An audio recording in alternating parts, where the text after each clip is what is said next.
Okay, night.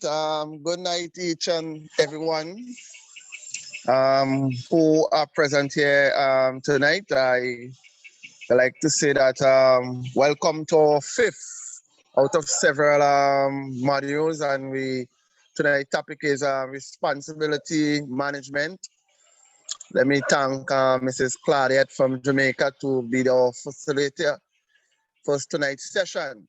On behalf of the Caribbean Network of Fisher Folks Organization, the Cnfo, and as the vice chair of the organization and president of the St. Vincent and the Grenadines National Fisher Folks Organization.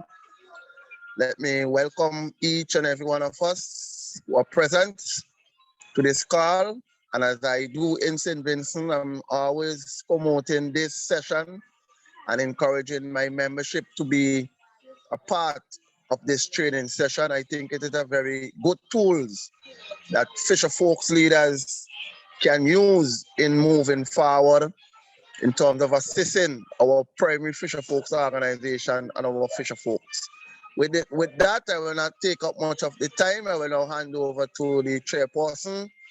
This is our office program coordinator and our office attendant, Mrs. Nadine Nemeth, to introduce Mrs. our facilitator tonight.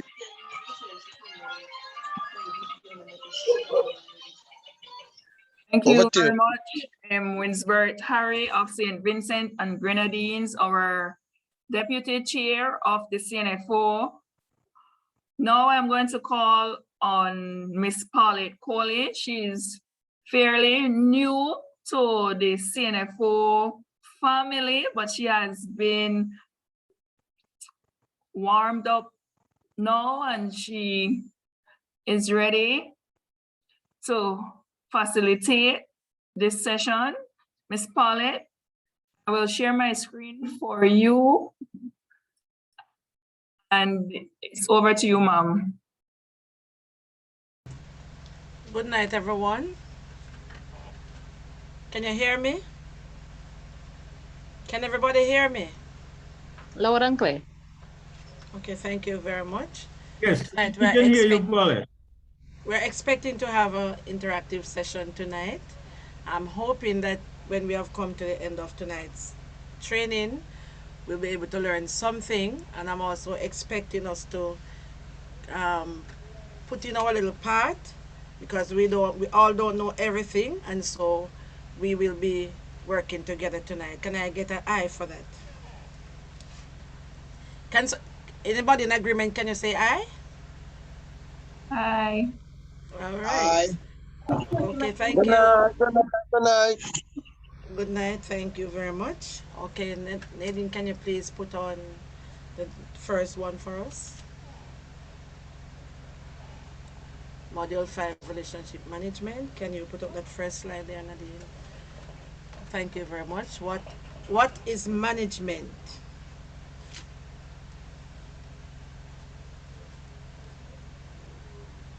Management is defined as the coordination and administration of a task to achieve a goal.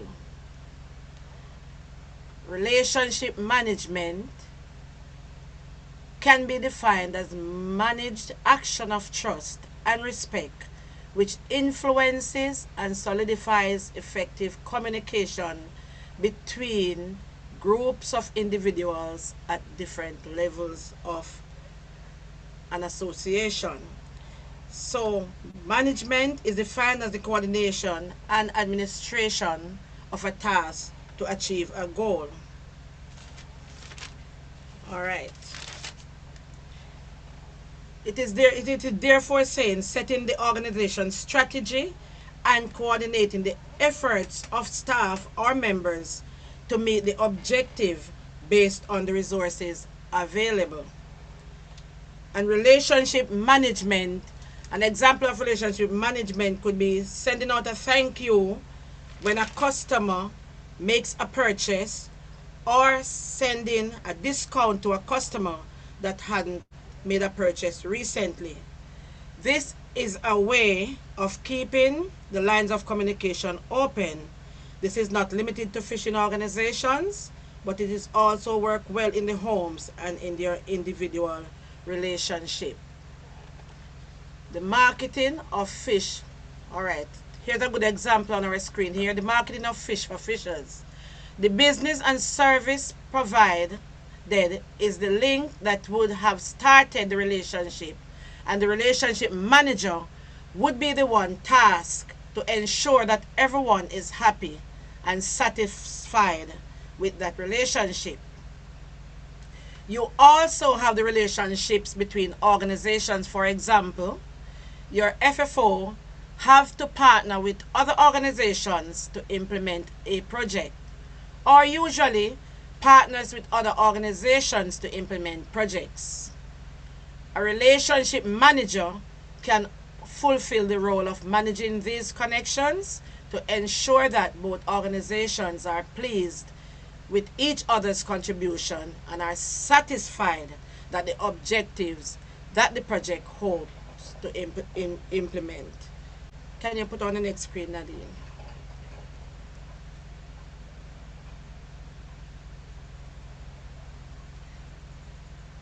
Why is relationship management important? It provides or it fosters clarity. Are you there with me? Hello? Can you hear me? Yes, we're not going to leave you. Yes, we can. Okay, Yes. all right. It is important to have relationships in management because it provides and it fosters clarity. It also improves clients' satisfaction. So when you have a satisfied customer, then you have your business going on. It also promotes longer and more sustainable relationships. The more the customer is satisfied, is the more sustainable your organization will be and more stronger.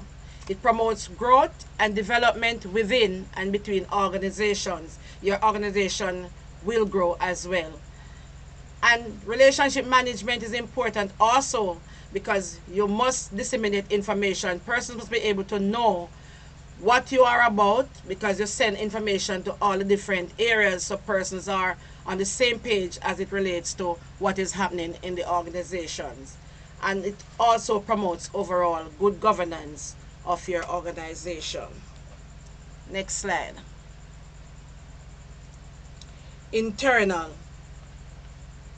Internal, it explores key issues such as human resources activities that have to deal with persons' attitude and work-related behaviors inside your organization. Next, we say the community level, both local, regional, and global. Example of those could be hosting events like grand openings, anniversary and milestone celebrations, customer loyalty and appreciation programs, etc., which then translate into partnerships, which also attract sponsorship development and execution, which also market and promote your business, and it also garners trust. Next, we have donor funder organizations, developing trust and transparency, cultivating new relationships with donors and current funders in order to maximize engagements and investment for your business and for your organization. Next slide. Who makes good relationship managers? A good relationship manager has a combination of products or services, knowledge, skills, and interpersonal skills. To be a good relationship manager, you should be familiar with your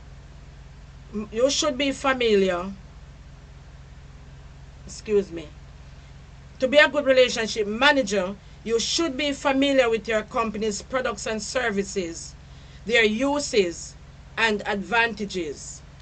And you should work hard to foster strong business relationships with your customers.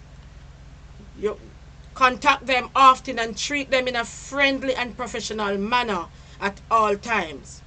Work together with the other departments in your company to provide excellent service to your clients. So some areas could be higher level of emotional intelligence that you are able to get across to your customers. You have a modern outlook. Like, for example, you keep with the trends of what is happening in the world. Every day things, companies change, modules change, and you must be trustworthy. You must be understanding. Your partners must be able to understand you. Your members must be able to understand you. There must be fairness. And throughout all of this that is happening, you must exercise respect.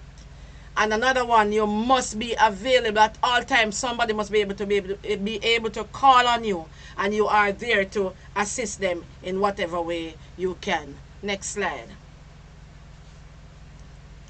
Emotional intelligence. Some areas of emotional intelligence requires for relationship management is self-awareness.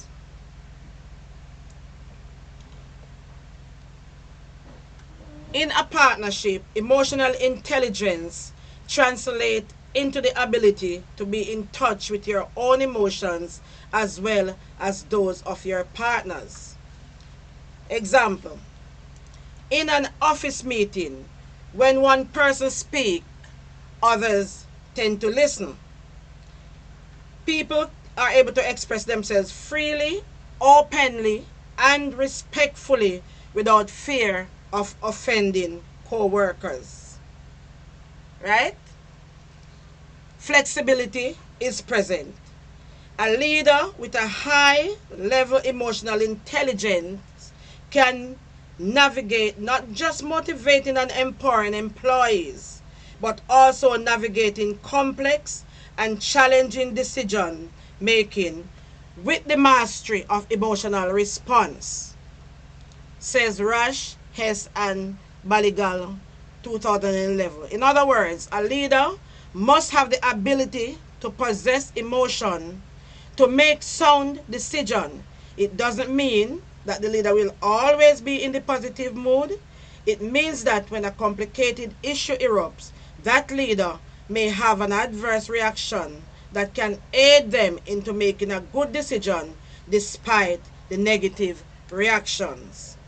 Self-awareness is the ability to understand your own emotions and the effect it has on your overall performance.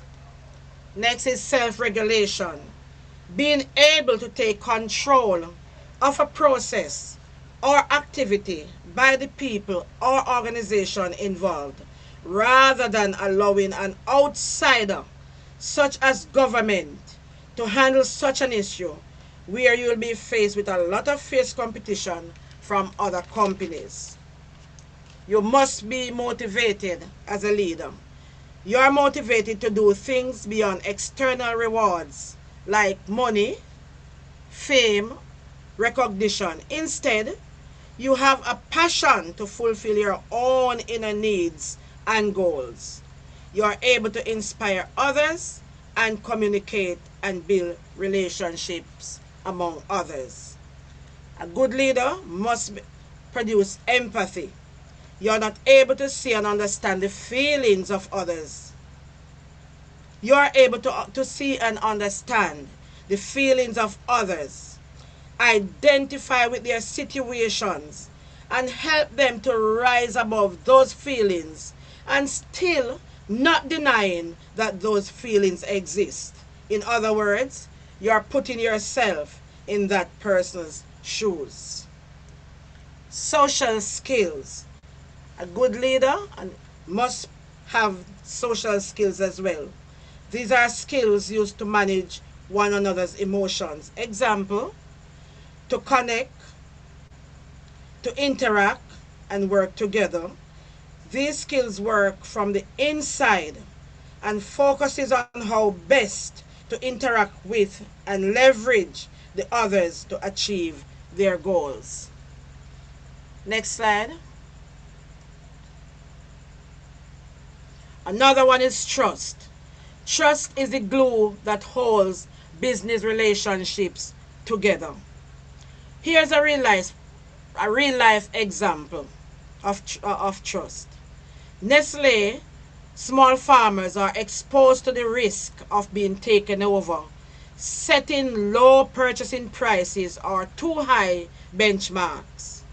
Nestle puts itself in the risk of interdependence and opportunism. Here's what Nestle does. The company offers a fair price to the farmers and so ensures regular supplies of guaranteed quality for its own factory. Higher quality commands a higher price, a premium that Nestle is happy to pay since good quality raw materials are essential to its business, thus translate to a win-win for both parties.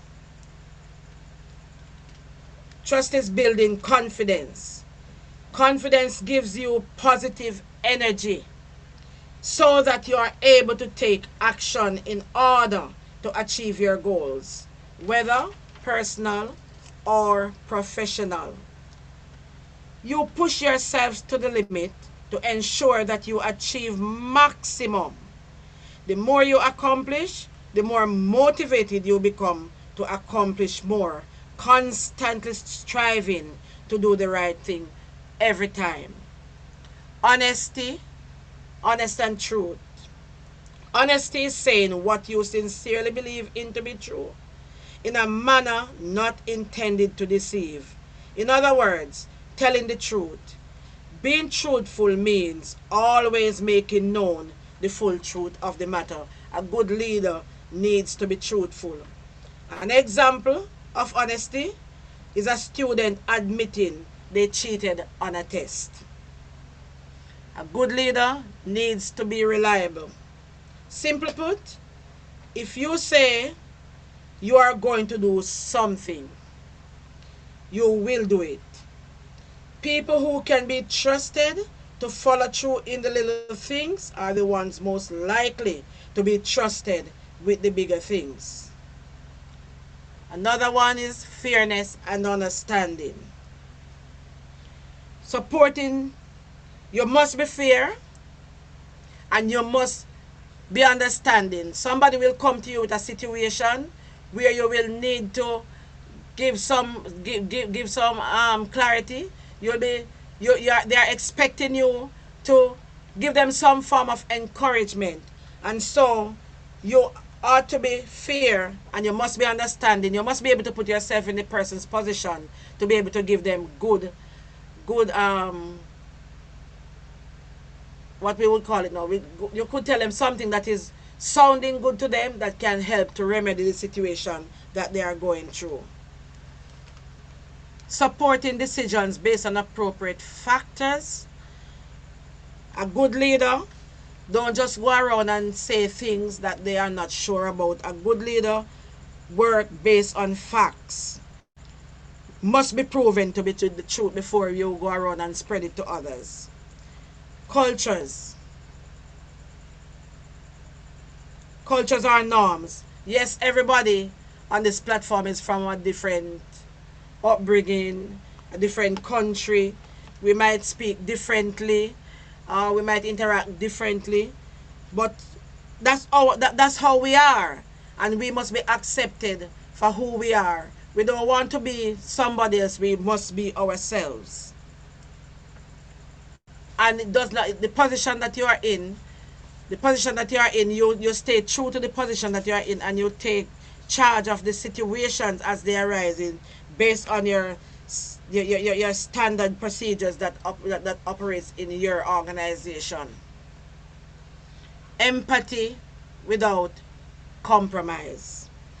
You're putting yourself in the other person's place while dealing with the situation at hand without playing the blame game or lowering your standards just to come to an agreement. Next one is equity. Equity, you must be fair as a leader and impartial. For example, the Americans with Disabilities Act, the ADA, was written so that people with disabilities are ensured equal access to public places. So, because I have a disability, persons might want to shun me, not allowing me to go into certain places, so that act was passed. It therefore means, so as leaders, we have to be fair. We have to accept persons for who they are. It does not matter where that person is from. As a leader, we have to be fair. The opportunities are there. They must be shared equally with everyone. No compromising, no taking sides, no speciality. Everybody should be able to be a part of fair competition. Next slide. Respect. Respect own values and operating norms.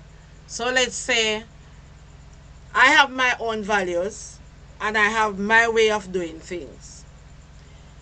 As leaders, we accept persons for who they are. It does not mean that we have to drop our standard, because we have our own values as well.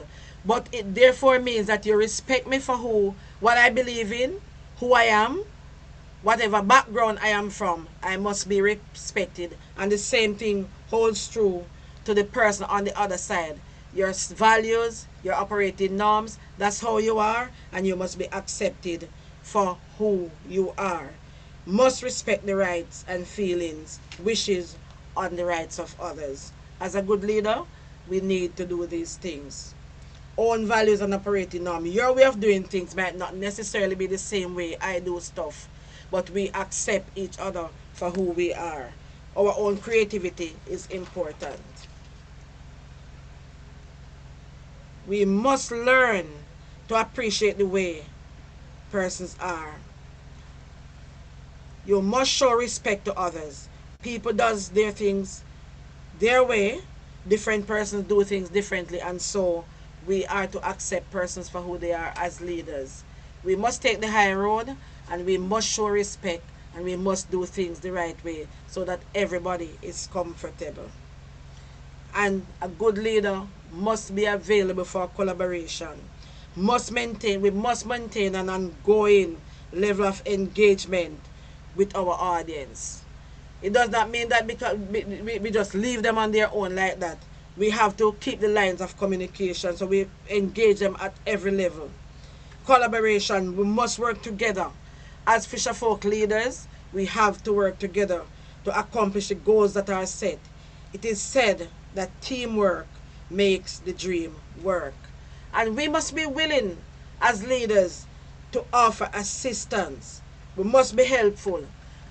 If I am on a project and you are on the same project, and you see where I am struggling, it is important as leaders together that we help each other to fulfill the mandate that is set. We are working for the same goals, and it therefore means that we work together, we collaborate, we do things together for the benefit of all. Next slide. Attention to relationship management. Things that we need to avoid. Avoid cooptation. Can anybody tell me what you think cooptation is?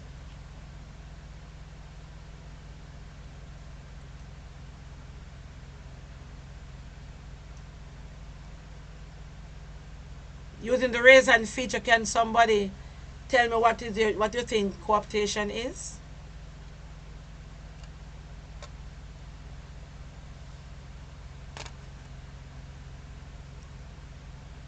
Nobody?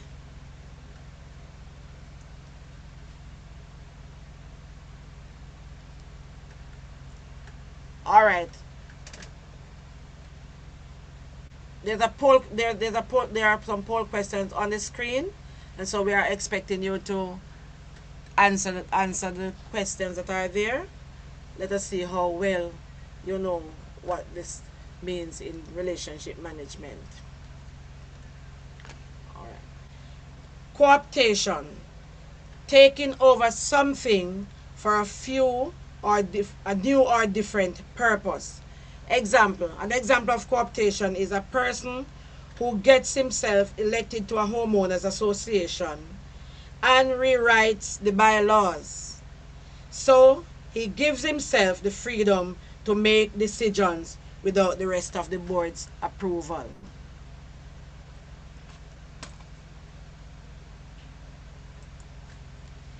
One entity leads the other, resulting in loss of vision or mission. So, yes, you have your own vision for your organization, but somebody come to you with a proposal and say something that sounds good to you, and then you walk over and be a part of that organization to help to build that organization, and then at the end of the day, the benefit does not fall at your feet. It is on somebody else's.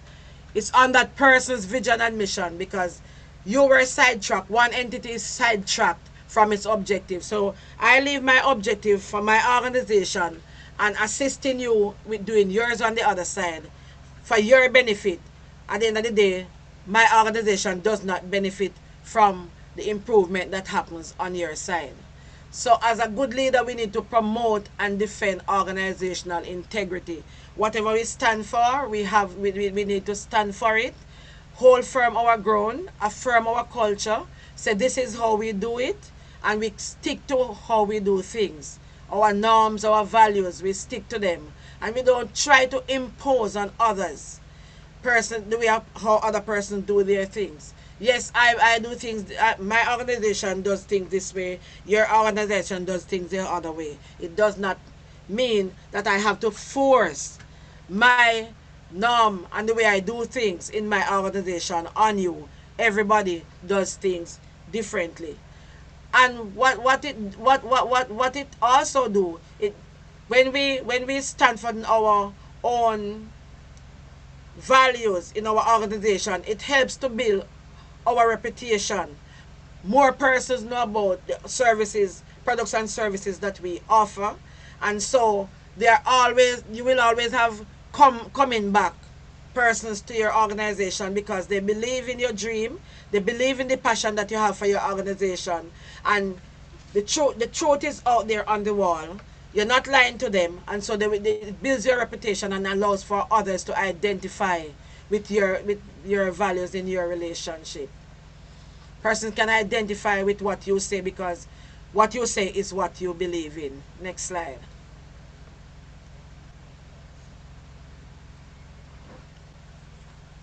Something to ponder.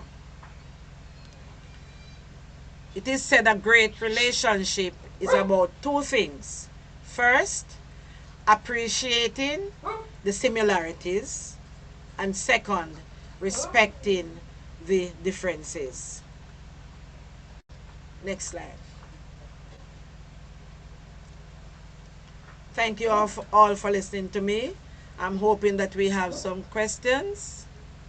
So whatever questions there's a poll that is on the screen. Can you respond to the poll? And if you have any questions or anything to add to the presentation, feel free to do so. Thank you. Okay then, good night, Winsmore here. Nice topic. This is a topic I see I've been tendering some organization and some board in terms of relationship management. Because what I find when company relationship management is that if you have board members who sit on a board of directors, and someone come up with an idea to the board, and the board endorse that idea there, and some might go against it. What I find is that when the board do endorse the idea, it's stated as, oh, well, it's not Claudia, it is Winsbor's suggestion, and he shoot it down. And I think things need to come across in terms of relationship management. It come from the board, it's not the individual.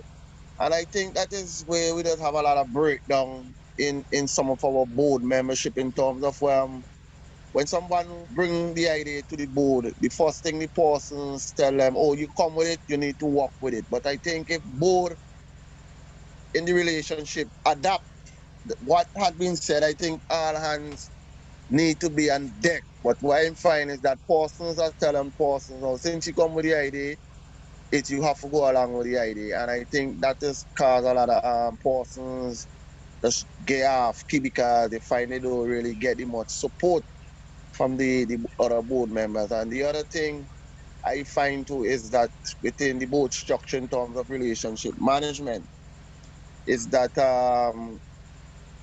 persons have their set of gang of their people, and some persons come with their idea to the meeting, and when it being shoot it down there, they go back to their gang of people and say, well, here wins, but how you shoot it down and the board in. So it comes as a blame game and it caused some conflict. But I think the relationship management need to be very more effective within the board structure and the roles of persons in terms of the leadership and responsibility, where persons, as what you said in your presentation. But I go leave it there. But I find that the weakness I find in both structure, even some of the organization and am I being involved in, is that along the board, though adapt certain things, they leave the responsibility and the person who bring the motion to the board, and the whole board don't really get involved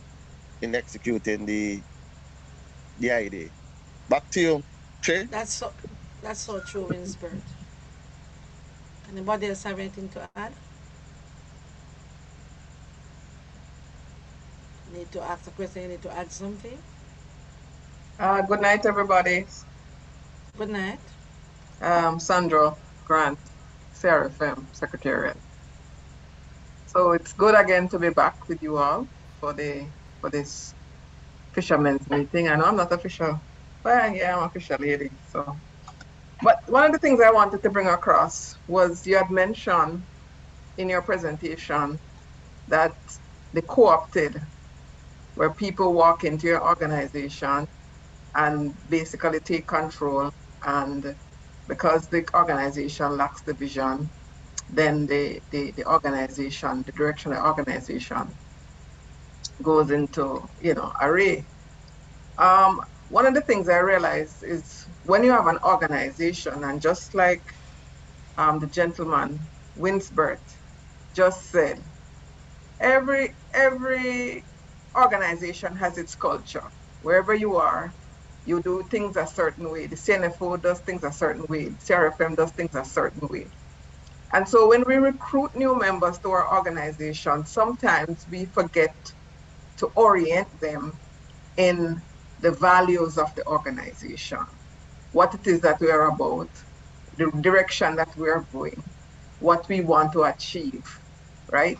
So then when the person is oriented into that way of thinking, then the ideas and the thoughts are within that frame or within that scope of how we want to move the organization forward. So it comes back again to your visioning as an organization. What is it that I want for my organization?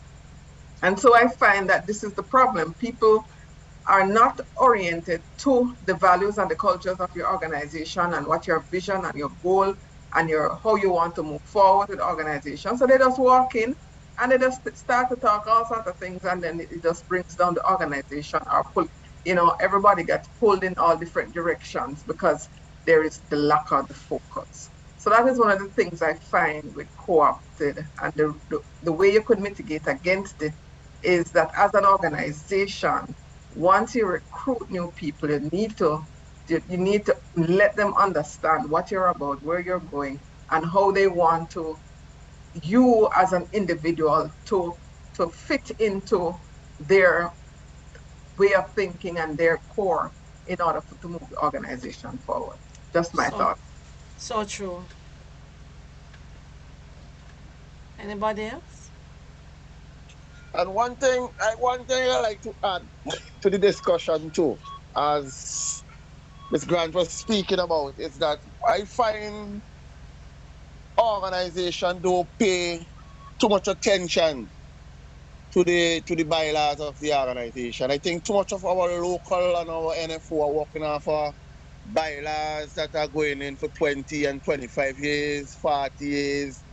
So I think we need to see how best going forward, how we could look at our constitutions, our bylaws, in terms of how we manage the organization and them and take that responsibility and build that relationship now, because as we know, within cooperative is a non-profit organization, and there are a lot of sacrifice that persons might have to put in to see the organization grow to strength. And there are some people who will just sit back there and just, when the organization makes some money, they just depends on the profit, wherever benefit. And so it is really bring a lot of tension between others in terms of who get the berries when things are nice and who putting in the hard work for nothing. So my main thing is that I think within the Cnfo as well, I speak to the cooperative department here in St. Vincent, is that we need to really look at our bylaws and our constitutions and them. And because we managing these things for having them on the books for 20 years and we keep going at them, I think we need to go back to them every 5 years. That's just my thinking in terms of relationship, in terms of with our bylaws. Winsbert, I totally agree with that. I mean, Winsbert, I totally agree. I mean, I've been to a fishermen's organization meeting, and they had all their executive members present at the meeting, and I asked the question, so what role do you play? I asked one of the fishermen. He says, I am the treasurer. And I said, okay, so how much money does the organization have? And he says, I don't know. He looks at the president. So I said, so how many bank accounts you have? I don't know. I said, do you actually even know your role as a treasurer within the organization? So it comes back to people within your organization. Yes, Wilbert, you have all these fancy things written down on paper. This is what the treasurer is supposed to do. This is what the secretary is supposed to do. So everything's supposed to do. But at the end of the day, when you elect people, and I'm telling you, this guy has been in the position for nearly 5 years, right?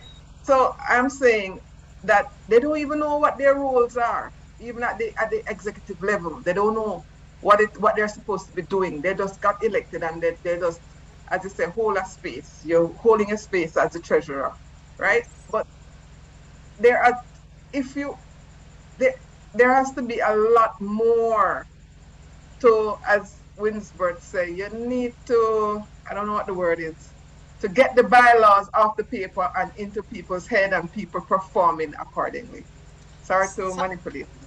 No, that's fine, Sandra, and I totally agree with you as well, because in organizations, that's why it is so much important for, as you said, as we have all agreed, the bylaws and the rules on the books to be revised every 5 years. I think that's enough time to revise them, because some of them have been sitting there for many years. And it also what I also want to say, that whenever time persons are being elected, you have persons will be serving on boards for maybe a 3-year tenure, and then they get re-elected and stuff like those. But I think it is vital important that when persons are being elected to these very important positions, there is continuous training.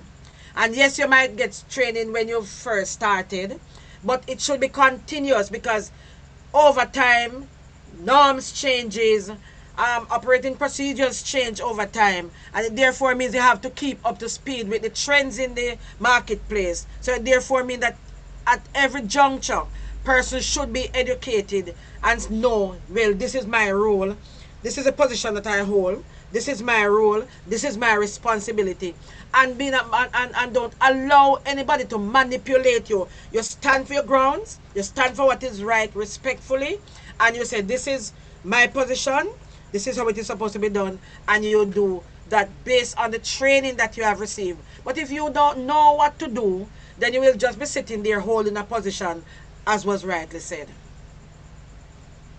Paulette, can I make a comment? Hi, good night. Yes, you Sheena, can. go ahead, Sheena. After Sheena. Hi, good night. My 2 cents to add to that is I think there should also be like a time that you can serve on the board. I think sometimes when people get too comfortable in spots, they seem to feel that they are the absolute law and it becomes like a dictatorship. Even when some people people join the board, they are being blocked in certain avenues from people that seem to feel they're there long enough, so they should know everything. Thank you. Thank you too. Go ahead, Mitch. Yes, so I just want to bring to everybody's attention the fact that this is one of the main reasons why this particular module is here. Because most fisherfolk organizations pay no attention to relationship management. And That's true. as Paulette indicated, relationship management is not only about managing the relationships outside of the organization. It's about managing the relationships in the organization as well. So it involves all the things necessary to make each member of the organization aware of the organization and of their role in the organization and the expectations. So what we really would love to develop in each of you as leaders is the motivation to pay attention to relationship management, because we see when we neglect relationship management, we have problems internally and externally. Thank you, Paulette. You're welcome. Anybody else Hi, have and any? could I add something else? And also like the relationship. When you form a good relationship with your members, you encourage them to do more, to help the organization more. Thank you. Yes. Anybody else have anything to add?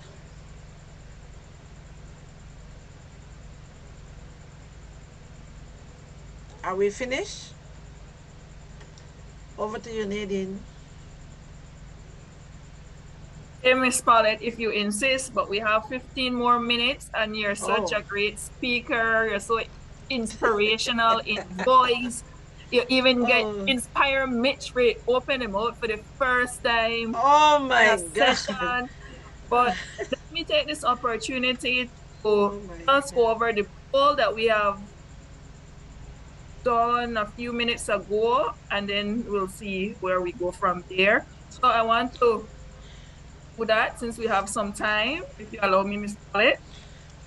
Uh, okay, go ahead. Maybe you can read the results for us with your Okay. nice, yeah, Oh. skills. All right. Have your organization ever consciously engaged in relationship management with another organization? And 80% of the persons online said yes.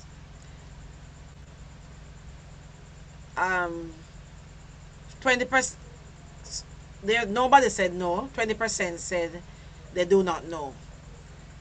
Question number 2, have your organization ever found itself being co-opted by another organization?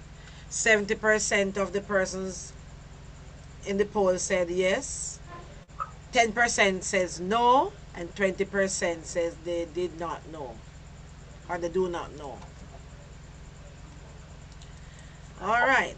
Since we still have a few minutes, maybe I'm such a fast talker, so I finish before the time. I would still love to put a question out there to the audience, and you can you can jump in and say what you want to say. How would you handle the relationship with an unreasonable member in your fisherfolk organization as a leader?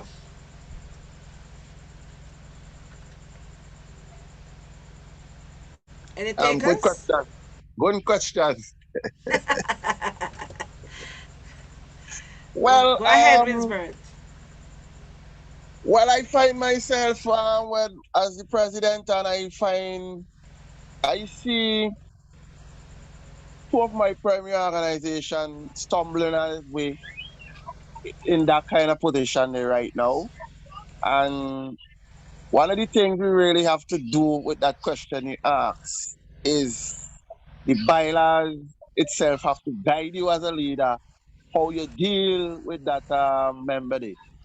Because in case he have either share, he have shares within the organization as well too. But he's sitting on the board.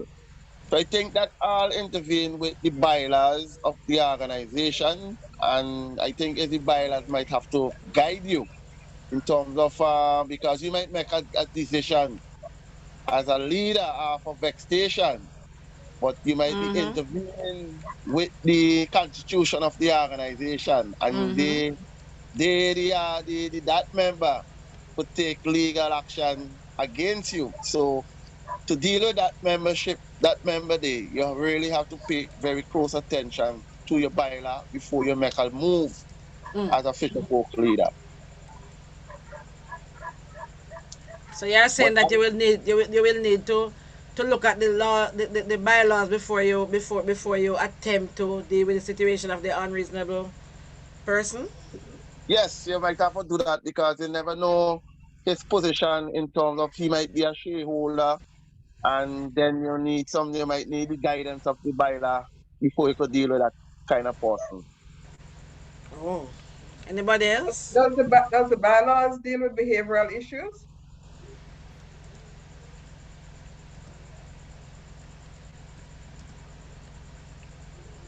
I don't I'm not sure it does. Anybody know of the bylaws dealing with behavioral issues? According if the member might be working on his shares because of behavioral issues, he might be have some grievance with the organization. So if he is have shares into the organizations, so this is how the bylaws intervene. But I don't think it deal with Okay, got behavioral you. Got you, Wilsbert. Got you. right. Hi, good night. With the Yes, go issue of ahead. getting out someone, I find that with the bylaws, people are really reluctant to use the bylaws. And then even when you try to use the bylaws, sometimes there's a lack of support. There are people that don't want to get involved. People that are just keeping their head down. They don't want to get involved with getting rid of the person that's causing the trouble and stuff like that. And that's what I find in organizations. There'll be a few people that be proactive, and then there's a set that's be like, just sitting down, waiting, and watching, listening to see what's going on. Thank you. Anybody else want to add to that? The next question is on there. What would you do if one of your members had a problem that you weren't sure how to address?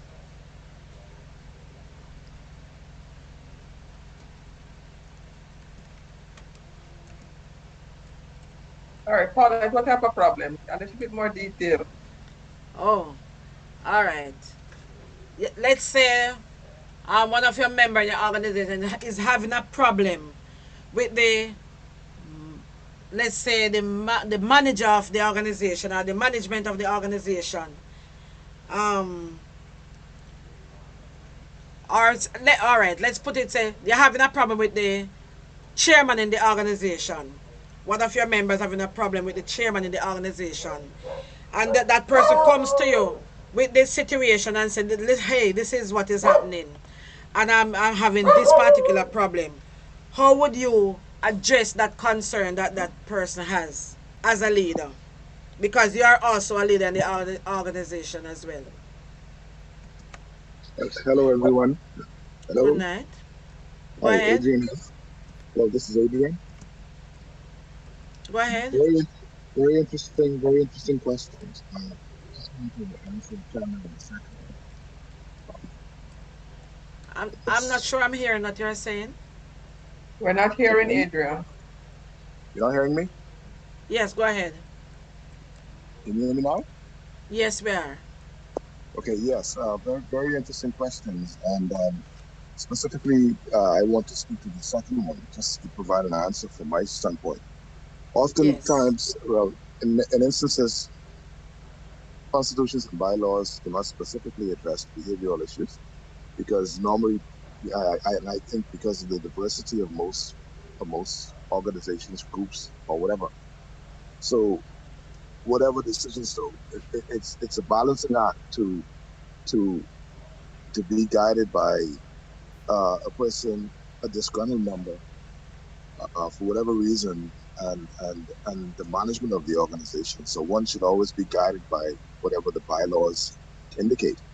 Now, what what would strengthen the position of the management of the organization is that if other managers, meaning president, vice president, if other executives are all in concurrence with a particular act, then they can take an executive decision. Uh, could be if there is going to be even for the expulsion of a member, those things can't be taken in isolation, but should be taken as an executive, because in all Okay. things the executives rule, right? Okay. And so that is just my take on dealing with those. Okay. So you, so if you're not, if the person comes to you, they would be referred to the executive to deal with the situation. No, I mean I'm sure there are steps. Well, all constitutions and bylaws should have steps to deal with grievances, Mm-hmm. whereas person should first be required to put their grievance in writing. Okay. Um, and fortunately for Caribbean organizations, oftentimes people do not want to put their grievance in writing. Okay, That's so right. That's true. That's so you know, true. Because in reality, persons are afraid of backlash, and so you have the real problems, the real challenges, working in the organization, and you're having the real problems, and you will highlight those problems to other persons in the organization, but you will and you will be guided as to how to go forward, like for example putting it in writing, so that whenever time it is, you are able, it is being dealt with, it is there, it is written there in writing, said this is what is happening. But because you as the individual is afraid of being identified, in fear of backlash from whoever the powers might be, then you are afraid, and so you constantly having a problem, and it goes nowhere because it cannot be addressed, because just word of mouth cannot work. It's a structure, and you need to go through the different avenues, explore the different avenues, and therefore you will need to have things in writing for further reference. But persons are reluctant to do same because they are afraid of being reprimanded if they go that route. yeah, but it also helps too because you don't want to uh, overly burden an executive with innuendos from members because you never have an organization where 100% of the members are satisfied. So you don't want to burden the executive with dealing with issues that are in fact non-issues. So that is why it's a requirement. A complaint is not a complaint until it's lodged in a formal fashion. Even comments and suggestions they can't be taken as such until they're allowed in formal fashion. So I just wanted to point that out. Okay, thanks. My final on this is not necessarily a question, but I'm asking, can a bright student on the platform paint a picture of a good relationship manager? Just give us a scenario of who you think a good relationship manager is.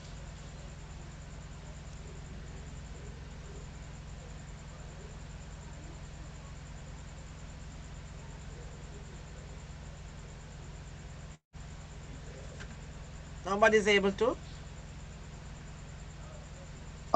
I'm In here. your Yeah. in your Hi.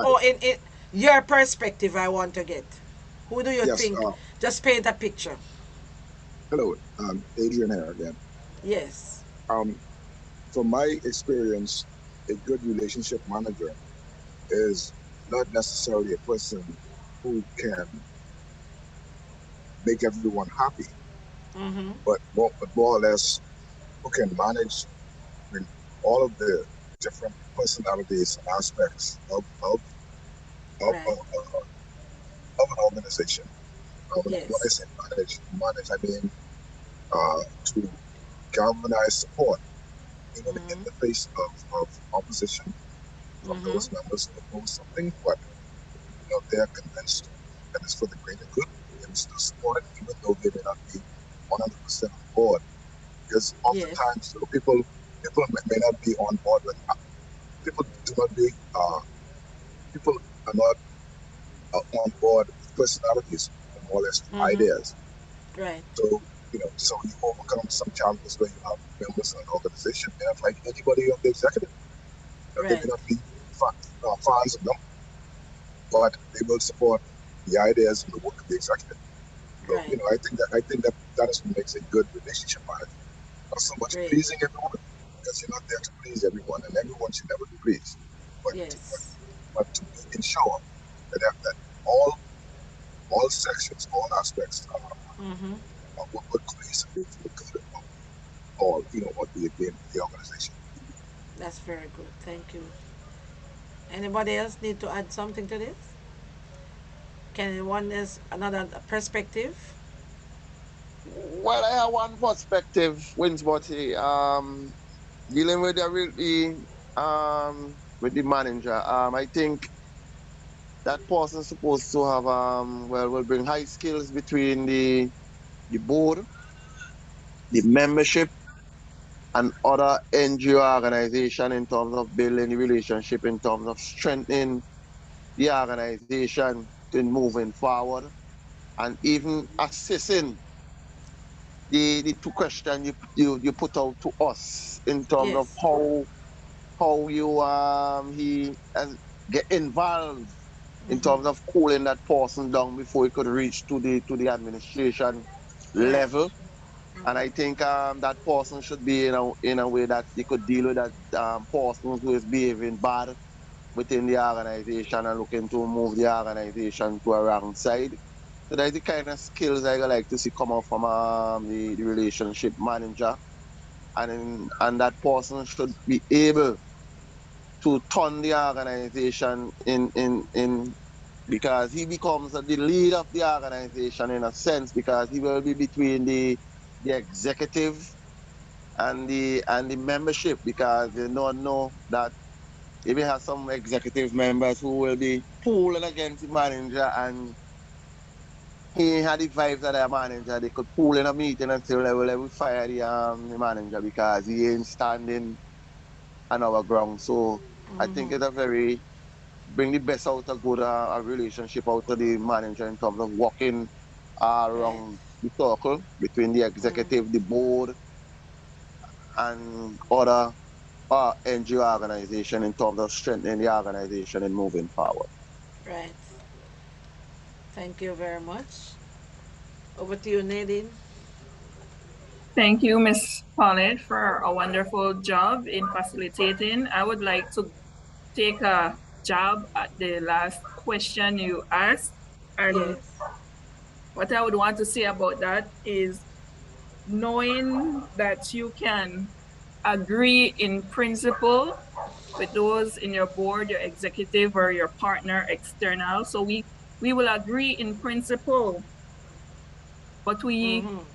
can also do things differently. Yes. So you may wish to go in one direction and do something your way, maybe Yes. possibly achieving the same goal, but we would like to move in a direction differently from you, Yes.